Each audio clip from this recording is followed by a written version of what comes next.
1937 সাল বঙ্গীয় আইন পরিষদের সর্বপ্রথম নির্বাচন হয়। এই নির্বাচনে এ.কে ফজলুল হকের আহ্বানে ভালুকা গাফুরগাঁও আসন থেকে নির্বাচনে প্রার্থী হলেন মাওলানা শামসুল হুদা পাঁচবাগী। তার প্রতিপক্ষ মুসলিম লীগ থেকে দাঁড়ানো পদপ্রার্থীর জামানত বাজেয়াপ্ত হয় এবং তিনি বিপুল ভোটে জয়যুক্ত হয়। বিজয়ী মাওলানা কলকাতায় এলেন আইনসভায় যোগ দিতে। পরনে ছিল তার সেই চিরচেনা লুঙ্গি, ঢিলেঢালা কুর্তা এবং সামান্য টুপি। তার এই পোশাক দেখে আইনসভার নিরাপত্তা কর্মীরা তাকে দরজার পাশে বসিয়ে রাখে। এই বিষয়টি লক্ষ্য করলেন তৎকালীন প্রধানমন্ত্রী এ.কে ফজলুল হক। তিনি বের হয়ে আসলেন এবং আইনসভার সেই নিরাপত্তা কর্মীকে জেরা করলেন। পরিশেষে সসম্মানে মাওলানা শামসুল হুদা পাঁচবাগী রহমতুল্লাহি আলাইহিকে আইনসভায় প্রবেশ করার সুযোগ করে দেন। ঠিক এরপরই সিনারিওটা চেঞ্জ হয়ে যায়। সেটা হলো মাওলানার খুব সাদাসিধে পোশাক দেখে হিন্দু রাঘববোয়ালরা ফুঁসলে ওঠে। তারা বিভিন্ন বিদ্রূপ করার জন্য, বিভিন্ন কটাক্ষ করার জন্য কথা বলতে থাকে। যখন মাওলানার সুযোগ আসলো সেই তাদের প্রশ্নের উত্তর দেওয়ার জন্য, ঠিক তখনই তিনি দাঁড়ালেন। তেজদীপ্ত কণ্ঠে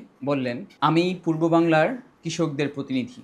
খাল বিল, বৃষ্টি নালা সেইখান থেকেই আমি এসেছি। আমার দেশের কৃষক মজুরদের যে পোশাক, সেই পোশাকই আমার হওয়া উচিত এবং আমি চাই বাংলার প্রতিটি প্রার্থীর সেই পোশাকই হওয়া উচিত যেই পোশাক সেই এলাকার মানুষ পরিধান করে থাকে। আমি এমন কোনো পোশাক পরতে চাই না যে পোশাক 20 হাত হওয়া সত্ত্বেও আমার উরু দেখা যাবে। আমি এমন পোশাক পরতে চাই না যে পোশাক টাইট ফিট হওয়ার কারণে আমি বসে পেশাব করতে পারবো না, দাঁড়িয়ে নির্লজ্জের মতো পেশাব করতে হবে, সেই পোশাক আমি পরতে চাই না। তার এই তেজদীপ্ত বয়ান শোনার পর সবাই নিশ্চুপ হয়ে গেল। সর্বশেষ তিনি উপবিষ্ট হওয়ার আগে বললেন, আমি চাই এই পোশাক যেন জাতীয় পোশাক হিসেবে ঘোষণা করা হয়। তার এই তেজদীপ্ত এবং যুক্তিসঙ্গত কথা শুনে উপবিষ্ট সকল সদস্যরা নিশ্চুপ হয়ে গেলেন, নিস্তব্ধ হয়ে গেলেন, সবার মাথা নিচু হয়ে গেল।